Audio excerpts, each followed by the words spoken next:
அல்ஹம்துலில்லாஹி ரப்பில் ஆலமீன். அஸ்ஸலாத்து வஸ்ஸலாமு அலா நபிய்யினா முஹம்மதின் வ அலா ஆலிஹி வ ஸஹ்பிஹி அஜ்மஈன். அம்மா பஅத். ஃபஇன்ன அஸ்தகல் ஹதீஸி கலாமுல்லாஹ் வ கைரல் ஹதியு முஹம்மதின் ஸல்லல்லாஹு அலைஹி வஸல்லம் வ ஷர்ரல் உமூரி முஹதஸாத்துஹா ஃபஇன்ன குல்ல முஹதஸத்தின் பித்ஆ வ குல்ல பித்அத்தின் ضலாலா வ குல்ல ضலாலத்தின் ஃபின்னார். அன்புக்குரிய இஸ்லாமிய சகோதரர்களே, தொடர்ச்சியாக எங்களுடைய அகீதா வகுப்பில் 5வது வகுப்பில் நாங்கள் இணைகிறோம். இன்றைய தினத்தில் இஸ்லாமிய அகீதாவுடைய அடிப்படை கொள்கையான லா இலாஹ இல்லல்லாஹ் முஹம்மதுர் ரசூலுல்லாஹ், இந்த கலிமாவுடைய சக்தி என்ன? இந்த கலிமாவை மொழிந்த ஒருத்தர் இந்த கலிமாவுக்கு வெளியில் போகக்கூடிய ஒரு நிலை எப்பொழுது அவருக்கு வருகிறது? இந்த கலிமாவை மொழிந்த ஒருத்தருக்கு இந்த கலிமாவுடைய அந்த நிழலின் கீழே எதுவரைக்கும் அவர் இருப்பார்? எப்படியான சில செய்திகளை இன்றைய தினத்தில் நாங்கள் பார்க்க இருக்கிறோம். லா இலாஹ இல்லல்லாஹ் முஹம்மதுர் ரசூலுல்லாஹ் என்ற கலிமா, ஒரு மனிதர் இதனூடாக இஸ்லாத்தை ஏற்றுக்கொள்கிறார். இஸ்லாத்திலே பிறந்தவர்கள், இந்த கலிமாவிலே பிறந்தவர்கள் முஸ்லீமாகவே இருக்கிறார்கள். ஆனால் இஸ்லாத்துக்கு வெளியிலிருந்து ஒருத்தர் இஸ்லாத்துக்குள் வருகிற பொழுது இந்த கலிமாவை நாவினால் மொழிந்து அவர் இதை மனதினால் ஏற்றுக்கொண்டு இந்த கலிமாவை சொல்லிக்கொண்டு இஸ்லாத்துக்கு வருவார். இப்போ லா இலாஹ இல்லல்லாஹ் முஹம்மதுர் ரசூலுல்லாஹ் என்ற இந்த கலிமா எவ்வளோ பெரிய சக்தியானது! இதை மொழிந்த ஒருத்தருக்கு அவருடைய பாதுகாப்புக்கு இந்த கலிமா எவ்வளோ பெரிய உத்தரவாதம் இருக்கிறது. மறுமையில் அவரை இந்த கலிமா எந்த அளவுக்கு கரண்டி கொடுத்து வைத்திருக்கிறது என்பதனை நாங்கள் கவனிக்க வேண்டும். லா இலாஹ இல்லல்லாஹ் முஹம்மதுர் ரசூலுல்லாஹ் என்று ஒருத்தர் சொல்லிவிட்டால் வணக்கத்துக்கு தகுதியானவன் அல்லாஹ்வை தவிர வேறு யாரும் இல்லை, முஹம்மது ஸல்லல்லாஹு அலைஹி வஸல்லம் அவர்கள் அல்லாஹு தாலாவுடைய அடியாரும் தூதருமாக இருப்பார் என்று அவர் சொன்னால் என்ன பாவம் செய்தாலும் அவர் சுவர்க்கத்துக்கு வருவார். அன்புக்குரிய சகோதரர்களே, அந்தளவு இந்த கலிமாவுக்கு கரண்டி இருக்கிறது. அவர் என்ன பாவத்தை செய்து கொண்டு ஒரே ஒரு நன்மை கூட அவர் உலகத்தில் செய்யாமல் இருந்தாலும் அவருடைய இறுதி தங்குமிடம் சுவனம். அவர் நரகத்தில் நிரந்தரமாக இருக்கவே மாட்டார். இந்த கலிமாவை அவர் ஏற்றவராக மரணித்தால், நபி ஸல்லல்லாஹு அலைஹி வஸல்லம் அவர்கள் மன் கால லா இலாஹ இல்லல்லாஹ் தஹலல் ஜன்னா, யார் இந்த கலிமாவை ஏற்றுக்கொள்கிறாரோ அவர் சுவர்க்கத்தில் நுழைந்து விட்டார். சுவர்க்கத்தில் நுழைந்து விட்டார் என்றால் அதனுடைய அர்த்தம் என்ன? அவர் நரகத்துக்கு போனாலும் சுவர்க்கத்தில் தான் அவர் இறுதியாக நுழைவார். செய்த குற்றங்களுக்கு அவர் நரகத்தை அனுபவித்தாலும் அது நிரந்தரமாக இருக்கும் இடம் அல்ல. அதனால் அல்லாஹு தாலா நரகத்துக்கு போகாமல் சுவர்க்கத்துக்கு அனுப்பவும் முடியும். அல்லாஹு தாலா மன்னித்தால் அல்லாஹு தாலா டிரெக்டாக சுவர்க்கத்துக்கு அனுப்புவான். அப்படி மன்னிக்காவிட்டாலும் கூட நரகத்திலே நிரந்தரமாக இருக்க மாட்டார். அதனுடைய அர்த்தம், இந்த கலிமாவை மொழிந்த ஒருத்தர் காஃபிர் ஆக மாட்டார் என்ற அர்த்தத்தில் இந்த கலிமா இருக்கிறது. இப்பொழுது அல்லாஹ்வை ரப்பாக ஏற்றுக்கொண்ட ஒருத்தர் நரகத்தில் இருக்க மாட்டார் நிரந்தரமாக என்று இந்த கலிமா எங்களுக்கு கரண்டி தருகின்றதென்றால் இந்த கலிமாவுடைய பவர் என்ன, இதனுடைய சக்தி என்ன என்பதனை நாங்கள் தெரிந்து கொள்ள வேண்டும். நபி ஸல்லல்லாஹு அலைஹி வஸல்லம் அவர்களுடைய காலத்திலே சஹாபாக்களுக்கு நபிகளார்கள் இந்த கலிமாவை விளங்கப்படுத்துகின்ற நேரத்திலே பல விதத்திலே நபிகளார் விளங்கப்படுத்தினார்கள். ஒரு நாள் நபி ஸல்லல்லாஹு அலைஹி வஸல்லம் அவர்கள் இந்த கலிமாவை மொழிந்தவர் சுவனம் நுழைவார் என்று சொன்னவுடனே அபூ சயீத் அல் குத்ரி ரலியல்லாஹு அன்ஹு அவர்கள் கேட்கிறார்கள், அல்லாஹ்வின் தூதரே, வ இன் ஜனா வ இன் சரக, அவர் இந்த கலிமாவை மொழிந்தவர் விபச்சாரம் செய்து அவர் திருடினாலுமா என்று அவர் கேட்குறாரு. நபி ஸல்லல்லாஹு அலைஹி வஸல்லம் அவர்கள் சொல்லுகின்றார்கள், வ இன் ஜனா வ இன் சரக, அவர் விபச்சாரம் செய்தாலும் அவர் திருடினாலும் இந்த கலிமாவை மொழிந்தவர் சுவர்க்கத்துக்கு போவார். அபூ சயீத் அல் குத்ரி ரலியல்லாஹு அன்ஹு அவர்கள் இரண்டாம் விடுத்தமும் கேட்கிறார்கள், ஏன் நான் கேட்கிறது நபிகளாருக்கு என்னுடைய கேள்வியுடைய அர்த்தம் விளங்கவில்லையோ என்று அவர் எண்ணி நபிகளாரிடத்தில் திரும்ப கேட்குறாரு, அல்லாஹ்வின் தூதரே, வைன் ஜனா வைன் சரக்க, நபிகளாரும் எனக்கு விளங்கிவிட்டது, நீங்கள் கேட்குறது என்னான்னு எனக்கு தெரியும் என்பதனை விளங்கப்படுத்தும் முகமாக அவரும் சொல்லுகிறார், வைன் ஜனா வைன் சரக்க. மூன்றாம் இடத்தமும் கேட்குறாரு, என்னுடைய கேள்வியுடைய அர்த்த நபிகளார் வேறு மாதிரி புரிந்திருப்பாரோ, அவர் நன்மை செய்யாமல் எப்படி சுவர்க்கம் போகலாம், பாவத்தையே செய்துவிட்டு எப்படி சுவர்க்கம் போகலாம் என்று அவர் நபிகளாரிடத்தில் கேள்வியை சரியாக நான் கேட்கணும் என்று வைன் ஜனா வைன் சரக்க நபிகளாரும் அப்படியே சொல்லுகிறார்கள். ஆனாலும் கூட இந்த அபூ சயீத் அல் குத்ரி ரலியல்லாஹு அன்ஹு அவர்கள் இந்த நபி மொழியை மக்களிடத்தில் சொல்ல தயங்குகிறார்கள். காரணம் என்னவென்றால், இதை மக்களிடத்தில் சொன்னால் கலிமா சொன்னவர்களுக்கு பாவம் செய்வதற்கு ஒரு கரண்டி கிடைத்த மாதிரி ஆயிடுமே. நாங்கள் தான் கலிமா சொல்லியிருக்கிறோம், விபச்சாரம் செய்தாலும் திருடினாலும் ஏன் அந்த பாவத்தை கேட்குறார் என்றால் அது பெரிய பாவம், பெரும் பாவங்களில் இருக்கிறதுனால ஷிருக்கு என்ற விஷயத்தை வேறையாக கழித்துவிட்டு பார்த்தால் பெரும் பாவங்கள் அடங்கக்கூடியது இது. அதனால் இதை நாங்கள் மக்களிடத்தில் சொல்லிட்டால் மக்கள் இந்த மார்க்கத்தை கணக்கில்லாமல் பாவத்துக்கு பயன்படுத்துவார்கள் அல்லது ஒன்றுமே நன்மை செய்யாமல் விட்டுடுவார்கள் என்று அவர் சொல்லாமலே இருக்கிறாரு. ஆனாலும் கூட அவர் சிந்திக்கிறாரு, நாங்கள் இதை சொல்லாமலே எப்படி இருக்கிறது, மக்கள் நபி சொன்னதை சொல்லித்தானே ஆகணும் என்று சில காலங்களின் பின்னால் அவர் இந்த நபி மொழியை அறிவிக்கிறாரு. அன்புக்குரிய இஸ்லாமிய சகோதரர்களே, இதே மாதிரி ஒரு சந்தர்ப்பத்தில் நபி ஸல்லல்லாஹு அலைஹி வஸல்லம் அவர்கள் இந்த விஷயத்தை சொல்லுகின்ற பொழுது முஆத் ரலியல்லாஹு அன்ஹு அவர்கள் நபிகளாரிடத்தில் கேட்கிறார்கள், அல்லாஹ்வின் தூதரே, இதை நான் போய் மக்களிடத்தில் சொல்லவா? நபி ஸல்லல்லாஹு அலைஹி வஸல்லம் அவர்கள் அந்த முஆத் ரலியல்லாஹு அன்ஹு அவர்களிடத்தில் சொல்லுகிறார்கள், மக்கள் இதை ஐயத்தகிலோ, அவர்கள் சாதகமாக எடுத்துக்கொள்ளக்கூடாது. அப்படி என்றால் இந்த கருத்து உண்மை, அவர் கலிமாவை மொழிந்தவர் என்ன பாவம் செய்தாலும் அவர் சுவர்க்கத்தில் நுழைவார் என்ற அடிப்படை உண்மை, அதில் எந்த விதமான மாற்று கருத்தும் கிடையாது. ஆனால் மக்களிடத்தில் இதை சொல்லுகின்ற பொழுது அவர்கள் இதை சாதகமாக எடுத்துக்கொள்ளாத முறைக்கு சொல்லணும். கலிமாவுடைய பவரும் விளங்கப்படுத்தப்படணும். ஆனால் அவர் என்ன செய்தாலும் அல்லாஹு தஆலா அவரை தண்டிக்காமல் இருக்க மாட்டான். அல்லாஹ்வுடைய தண்டனை பாரதூரமானது. அல்லாஹ்வுடைய தண்டனையிலிருந்து தப்புவதென்பது மிக கஷ்டமானது. எனவே இதையே அவர்கள் சாதகமாக எடுத்துக்கொண்டு நரகத்தில் நுழையக்கூடாது என்று இந்த கலிமாவுடைய சக்தியையும் விளங்கப்படுத்துகிறார்.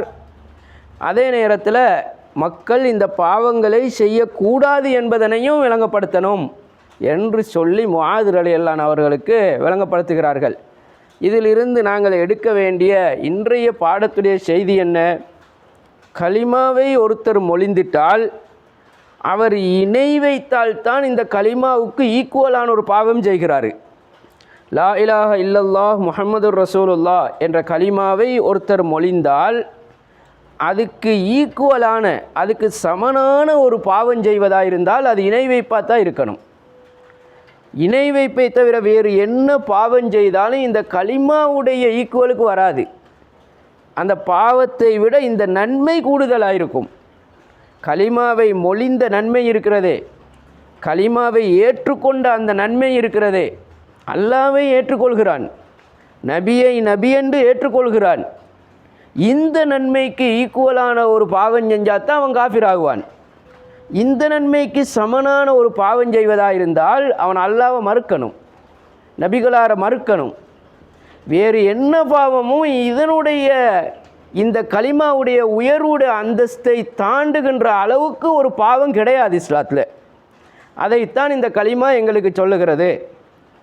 நபி ஸல்லல்லாஹு அலைஹி வஸல்லம் அவர்கள் சொல்லுகின்றார்கள், திர்மிதியிலே வரக்கூடிய ரிவாயத்து, மறுமை நாளையிலே ஒரு மனிதன் வருவான், அவன் எந்த நன்மையுமே செய்யவில்லை, உலகத்தில் அவன் செய்தது அனைத்துமே பெரும் பாவங்களாக இருக்கிறது.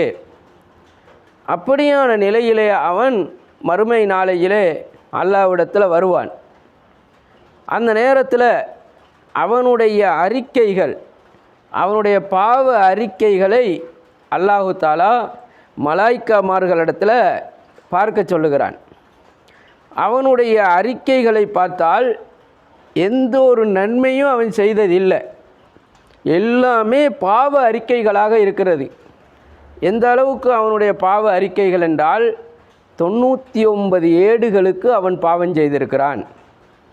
அல்லாஹு தாலா எங்களை கவனிப்பதற்காக வேண்டி வலது இடதுல மலாய்க்காமார்களை வைத்து எங்களை நன்மை தீமைகளை எழுதுவதற்கு கவனிக்கிறான். அந்த மலாய்க்காமார்களையும் சேர்த்து அல்லாஹு தாலா கவனிக்கிறான். அல்லாஹு தாலா அதில் எல்லாத்தையும் சேர்த்து அவன் ரெக்கார்டிங்காக வச்சிருக்கிறான். மறுமை நாளில் அதை போட்டு காட்டுகின்ற பொழுது மறுக்கவும் முடியாது. அந்த அளவுக்கு அல்லாஹு தாலா தெளிவான நீதமாக அவன் எல்லாத்தையும் பதிவு செய்து வைத்திருக்கிற பொழுது மலாய்க்காமார்களிடத்தில் இவனுடைய அறிக்கைகளை பார்க்க சொன்னால் 99 ஏடுகளுக்கு இவனுடைய பாவ அறிக்கை இருக்கிறது. அவனிடத்தில் இப்பொழுது அல்லாஹு தாலா கேட்குறான், அலக்க உதிர், இந்த பாவங்களை செய்ததற்கு ஏதாவது காரணம் சொல்ல போகிறாயா, அல்லது இதுக்கு ஏதாவது ஒன்றிடத்தில் சொல்லுவதற்கு ஏதாவது இருக்கிறதா? இதனுடைய அர்த்தம் பாவங்களை செய்துவிட்டு காரணம் சொல்லி தப்பிக்கொள்ளலாம் என்பதல்ல. காரணம் சொல்லவும் முடியாது, காரணம் சொல்லி தப்பவும் முடியாது என்பதனை நிரூபிப்பதற்காக வேண்டி இந்த நபிமொழி இப்படி இருக்கிறது. அதனால் அல்லாஹு தாலா இப்படி கேட்குறான். அவனும் சொல்லுகிறான், எந்த காரணமும் எனக்கு சொல்ல இயலாது. அல்லாஹு தாலாவிடத்தில் ஒரு பாவத்தை செய்துட்டு இது இன்னும் காரணத்தினால் நான் இந்த பாவத்தை செய்தேன் அப்படி சொல்லலுமா? அதுவும் மறுமேலே போய் சொல்ல முடியுமா? அதனால் அவன் அப்படியும் இல்லைன்றான். இப்பொழுது அவன் ஒவ்வொரு ஏடுகளும் 99 ஏடுகளில் ஒவ்வொரு ஏடுகளும் வானத்துக்கும் பூமிக்கும் இடைப்பட்ட அளவு அந்த ஏடுகளுடைய பெருமானம் இருக்கிறது. இப்படி வானத்துக்கும் பூமிக்கும் இடைப்பட்ட அளவு, வானத்துடைய உயரம், வானத்துடைய அளவு, வானத்துடைய தூரம் அதுவே கண்டுபிடிக்கப்படவில்லை. அப்படி இருக்கிற நிலையில் வானத்துக்கும் பூமிக்கும் இடைப்பட்ட அளவுக்கு ஒரு ஏடு இருந்தாலே எவ்வளோ பாவம் செய்யணும்? 99 ஏடு இருந்தால் அவன் எந்த நன்மையும் கூட செய்யவில்லை, பாவத்திலையும் அவனை விட பாவம் செஞ்சவன் யாரும் இல்லாத மாதிரி இருக்கிறது. அப்படிப்பட்ட ஒருத்தன் தான் உலகத்திலேயே முதலாவது பாவம் செஞ்சவனாக இருப்பான். அந்த அளவுக்கு உள்ளவன் அங்கே இந்த பாவங்களை எல்லாம் அவன் ஒப்புக்கொண்டு நான் பாவிதான் என்று நிரூபணம் ஆனதன் பின்னால் இப்பொழுது அவன் நரகத்துக்கு கொண்டு போக தயாராக்கப்படுகிறது.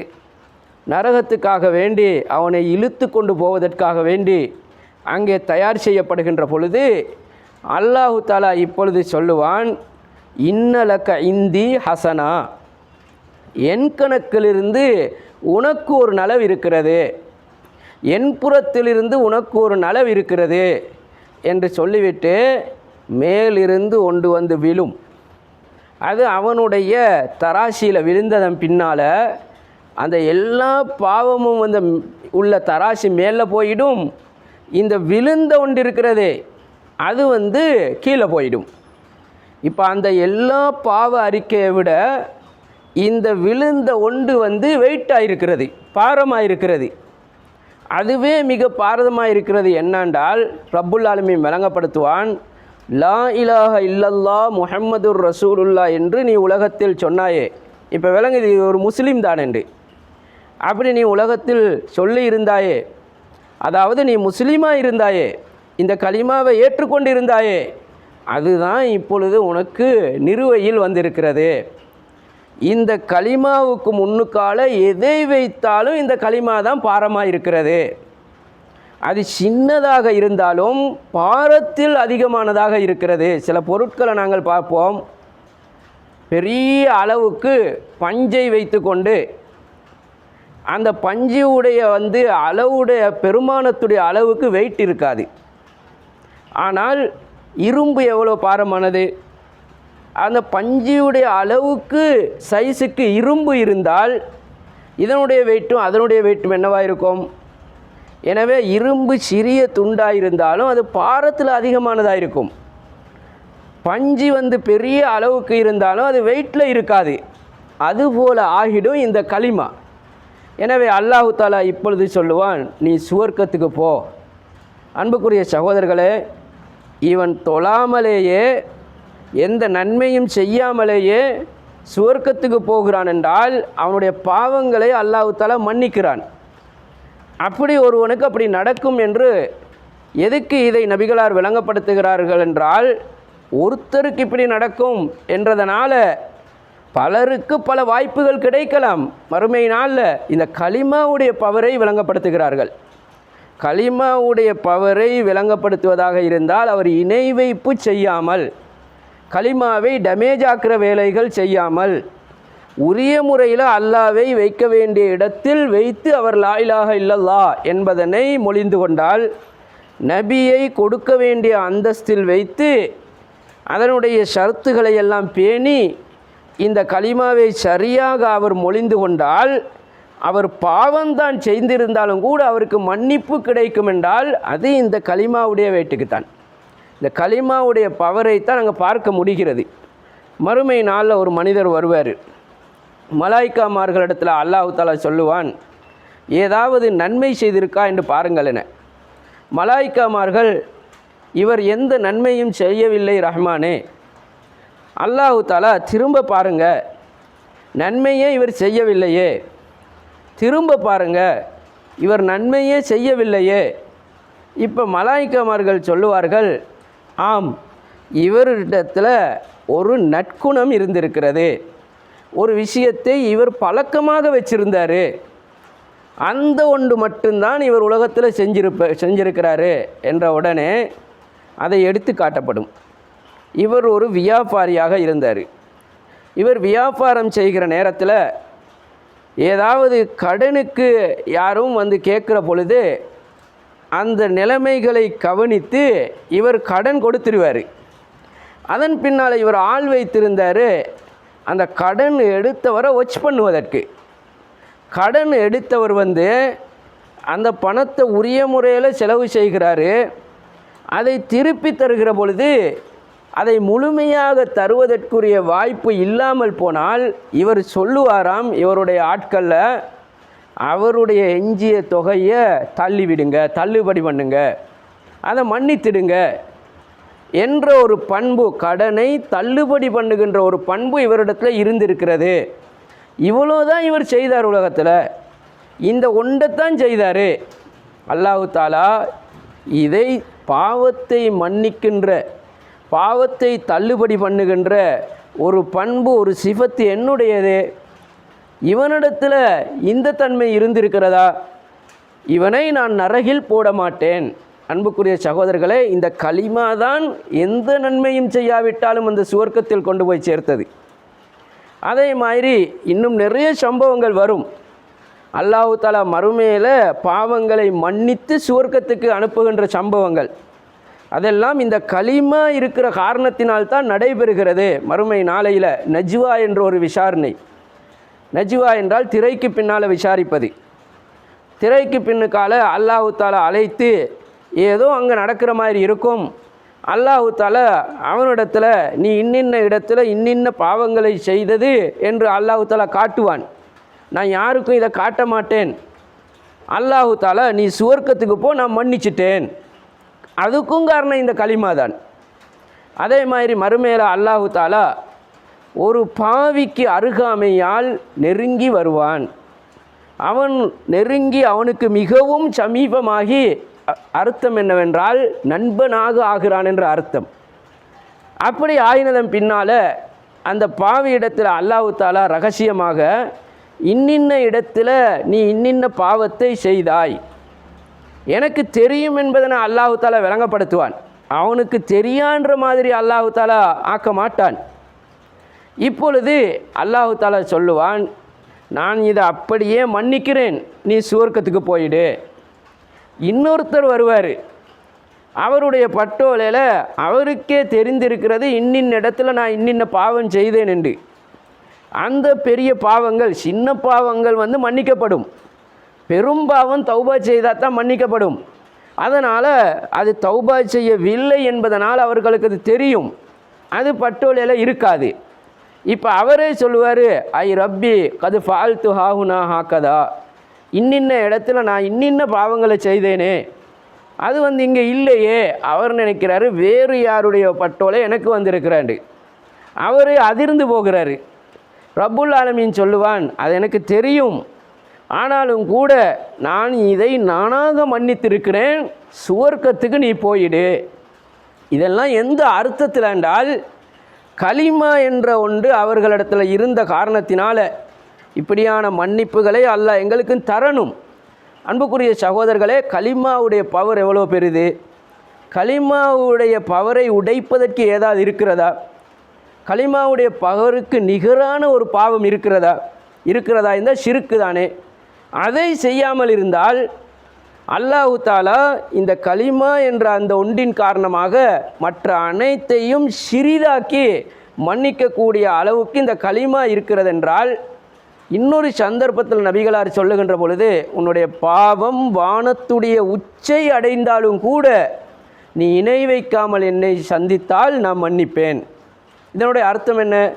வானத்துடைய உச்சிக்கு பாவம் அடைந்தாலும் நீ நன்மையே செய்யாவிட்டாலும் கூட இணை வைக்கக்கூடாது. இந்த கலிமாவை பாதுகாத்து கொள்ளணும். அப்போ தான் அல்லாஹ்வுடைய மன்னிப்பை எதிர்பார்க்க முடியும் என்பதனை விளங்கப்படுத்துகிறார்கள். எந்த அளவுக்கு என்றால், ஒரு மனிதன் தொழவே இல்லை என்று வையுங்கள், அப்பொழுதும் அவன் காஃபிராக மாட்டான். தொழுகை அற்றவன் காஃபிராயிட்டான். தொழுகை அற்றவனுக்கு இஸ்லாத்தில் பங்கில்லை. அன்புக்குரிய சகோதரர்களே, இப்படியெல்லாம் நபிமொழி இருக்கிறது. மன் தரக்க சலாத்த ஃபக்கது கஃபர, யார் தொழவில்லையோ அவர் காஃபிராயிட்டார். பைனல் அப்தி ஒபைனல் குஃப்ரி தர்குஸ்ஸலா, ஒரு முஸ்லிமான அடியானுக்கும் காஃபிருக்கும் தொழுகையை விடுவது தான் அந்த இடத்தில் இருக்கக்கூடிய ஆதாரம்.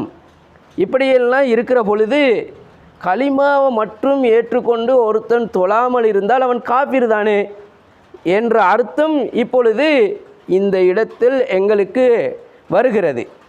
அதனுடைய விளக்கத்தையும் நாங்கள் தெரிஞ்சு கொள்ளணும். அன்புக்குரிய சகோதரர்களே, தொழணும் அது தனி விஷயம்.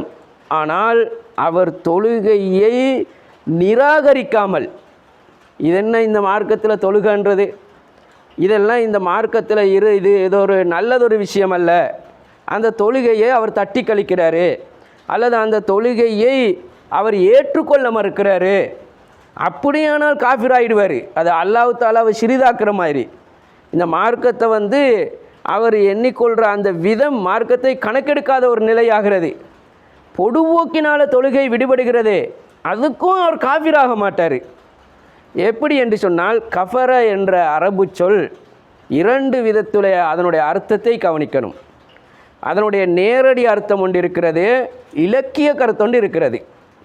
நேரடியாக கஃபர என்ற அரபு சொல்லுக்கு காஃபிராகினான் என்ற அர்த்தம் இருக்கிறது. ஆனால் அல் குர்ஆனில் நபிகளாருடைய ஹதீஸ்களில் இந்த அர்த்தத்தில் மட்டுமல்ல இந்த வினைச்சொல் பயன்படுத்தப்படுகிறது. காஃபிராகினான் என்ற அர்த்தத்திலும் இந்த சொல் பயன்படுத்தப்படுகிறது. அதே நேரத்தில் நன்றி கெட்ட பாவி என்ற அர்த்தத்துக்கும் பயன்படுத்தப்படுகிறது. அல்லாஹ் தஆலா அல் குர்ஆனில் லயின் ஷக்கர்த்தும் லஅஸீதன்னக்கும், என்னுடைய அருட்கொடைகளுக்கு நீங்கள் நன்றி செலுத்தினால் நான் உங்களுக்கு அதை அதிகமாக்கி தருவேன் என்று ரப்புல் ஆலமீன் சொல்லுகிறான். அதே மாதிரி வலஇன் கஃபர்த்தும், நீங்கள் காஃபிராயினால் அல்ல, நீங்கள் அந்த நன்றி மறுத்தால், அந்த அருட்கொடையை நன்றி செலுத்தாமல் அதை நீங்கள் பொறுப்பற்றவர்களாக இருந்தால் என்னுடைய அதாபு கடினமானது. அதே மாதிரி தான் சுலைமான் அலைஹிஸ்ஸலாம் அவர்களும் ஆட்சியை கேட்டார்கள். எதுக்கு ஆட்சியை கேட்டார்கள்? அவர்கள் செய்த வேலைகளை பார்க்குற பொழுது 2 விஷயத்தை விளங்கப்படுத்த கேட்டிருக்கிறார்கள். ஒன்று என்னவென்றால், எல்லாமே அல்லாஹ் தஆலாவுடைய சோதனைக்காக அல்லாஹ் தருகிறான், அதை மக்களுக்கு விளங்கப்படுத்தி காட்டணும். அடுத்தது, அல்லாஹ் தஆலா எல்லாமே என்னுடைய சக்தி அல்ல, இதெல்லாம் ஹாதா மின் ஃபதுலி ரப்பி, இது என் ரப்புடைய அருள் என்பதனை விளங்கப்படுத்துவதற்கும், லியபுலுவனி அஷ்குர் அம் அக்ஃபுர், நான் நன்றி செலுத்துகிறேனா அம் அக்ஃபுர், நான் காஃபிராகிறேனா என்ற அல்ல, நான் நன்றி மறுக்கிறேனா என்று அல்லாஹ் பரிசோதனை பண்ண. இந்த 2 பாடத்தையும் மக்களுக்கு கற்றுக் கொடுக்கத்தான் யாருக்கும் கொடுக்காத ஒரு ஆட்சியை எனக்கு தாண்டு கேட்டு வாங்கி இதை விளங்கப்படுத்தினார். இதிலேயும் சுலைமான் அலைஹிஸ்ஸலாம் அஷ்குர் அம் அக்ஃபுர், கஃபர என்ற அரபு சொல் நன்றி மறுக்கிறதுக்கு அல் குர்ஆனில் பயன்படுத்தப்படுகிறது. இன்னல் இன்சான லகஃபூர், அல் குர்ஆனில் அல்லாஹ் தஆலா சொல்லுகிறான், மனிதன் என்றாலே லகஃபூர், நன்றி மறுக்கிறவன் தான். அல் குர்ஆனில் இன்னல் இன்சானு எந்த இடத்திலெல்லாம் வருகிறதோ அதன் பின்னால் மனிதனுக்கு மைனஸாகத்தான் முடிகிறது. இன்னல் இன்சான லகஃபூர், இன்னல் இன்சான லகனூத், இன்னல் இன்சான என்று தொடங்கின எல்லா இடத்திலும் லயத்துகா, இப்படி அது ஒரு மனிதன் செய்கிற ஒரு கெட்ட செயல் தான் அதன் பின்னால் வரும். ஏன்னா மனிதனுடைய குணாதிசயத்தை எடுத்து காட்டுகின்ற வசனம். அது மாதிரி நபி ஸல்லல்லாஹு அலைஹி வஸல்லம் சொல்லுகின்றார்கள், நீங்கள் உங்களுடைய தந்தைமார்களுக்கு ஏச வேண்டாம், ஃபைன்னஹு குஃபுர், அது நன்றி மறுக்கிற ஒரு நிலை, காபிராகிற நிலை என்று அர்த்தம் கிடையாது. நன்றி மறுக்கிறது ஏன்? தந்தைக்கு ஏசுகின்றது அந்த வளர்த்த தந்தைக்கு நன்றி மறுக்கிறது தானே. எனவே அன்புக்குரிய இஸ்லாமிய சகோதரர்களே, அல் குர்ஆனில் சுன்னாவில் கஃபர என்ற அரபு சொல் காஃபிராகிறதற்கும் பயன்படுத்தப்படுகிறது, அதே மாதிரி நன்றி மறுக்கிறதுக்கும் பயன்படுத்தப்படுகிறது. எனவே ஒருத்தன் தொழாமல் இருந்தால் அவன் நன்றி கெட்ட பெரும் பாவி என்ற அர்த்தத்துக்கு கஃபர என்ற அரபு சொல் பயன்படுத்தப்பட்டிருக்கிறது. எனவே அந்த தொழாமல் இருக்கிறன்ற அந்த பாவம் இருக்கிறது, அது அவன் சொன்ன அந்த கலிமாவுடைய பவருக்கு மேலே போனதல்ல, அந்த கலிமாவுடைய பவரை தாண்டினதல்ல. கலிமா என்ற அந்த நன்மைக்கு குறைவான ஒரு பாவம்தான் இந்த பாவம் என்று நாங்கள் கவனிக்கிற பொழுது, கலிமாவை மொழிந்த ஒருவனுக்கு அல்லாஹ் தஆலா கொடுக்கிற வெகுமதி, அவர் இணை வைக்காமல் இருந்தால் என்ன பாவம் செய்தாலும் கூட அவர் முஸ்லீமாகத்தான் இருக்கிறாரு. இதனுடைய அர்த்தத்தை நாங்கள் புரியணும். என்னென்றால், கலிமாவை மொழிந்து கொண்டு பாவம் செய்வதல்ல, கலிமாவை மொழிந்து கொண்டு நான் என்ன பாவமும் செய்து விடலாம் என்பதல்ல. கலிமாவை மொழிந்து விட்டு நான் எதை செஞ்சாலும் சொர்க்கத்தில் போடுவான், இந்த அர்த்தம் அல்ல. இந்த அர்த்தத்தில் நாங்கள் எடுத்துக்கொண்டால் சில வேளை இது இவருக்கு இது ஆணவத்தை கொண்டு இது அர்த்தமில்லாமல் மார்க்கத்தோட விளையாடுற மாதிரி, அல்லாஹ் தாலாவோட நடிக்கிற மாதிரி, அவர் இந்த மார்க்கத்துடைய அதிகாரத்தை கையில் எடுக்கிற மாதிரி அல்லாஹ் தாலாவுடைய சாபத்துக்கு ஆளாகிற நிலை வந்துடும். அதனால் அன்புக்குரிய இஸ்லாமிய சகோதரர்களே, புரிய வேண்டிய விதத்தில் நாங்கள் புரிந்து கொள்ளணும். கலிமாவுடைய சக்தியை நாங்கள் புரிந்து கொள்ளணும். இவ்வளோ பெரிய ஒரு சக்தியான ஒரு கலிமாவாக அல்லாஹ் தாலா இதை எங்களுக்கு ஆக்கி தந்த அந்த ரஹ்மான் இருக்கிறானே, இவ்வளோ பெரிய ஒரு அதிகாரத்தை, இவ்வளோ பெரிய ஒரு வாய்ப்பை நரகத்தில் நுழைய விடாமல் அல்லாஹ் தாலா எங்களை பாதுகாத்த அந்த ரப்புல் ஆலமீனுக்கு நாங்கள் நன்றி உடையவர்களாக அனுதினமும் நாங்கள் வணங்கி நன்றி செலுத்த கடமைப்படுகிறோம். வல்ல ரஹ்மான் அருள் புரிவானாக. வ ஆகிர் தஅவானா அல்ஹம்துலில்லாஹி ரப்பில் ஆலமீன். சுப்ஹானல்லாஹ்.